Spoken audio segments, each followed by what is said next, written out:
talk about the way to make an Android a DSLR coming up.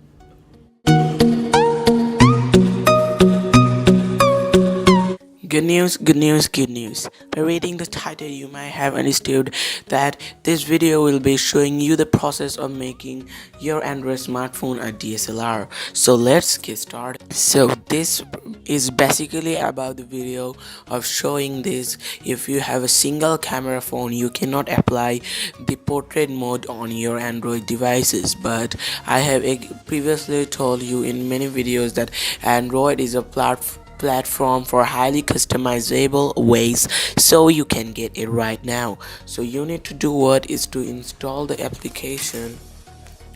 Install this application right now, which is Google Camera. I will be provided the link down in the description, and after installing and run, you need to have this icon.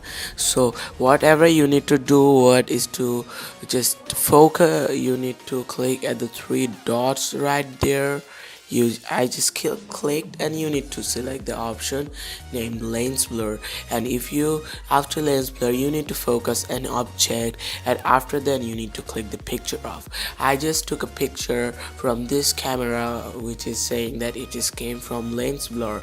You can again do what is to adjust the blurriness of it, just that I increase the blurriness and many other things. So in this way you can get this in your Android devices. So if you have liked the video, don't forget to subscribe, because this inspires me to make this video for you. So bye.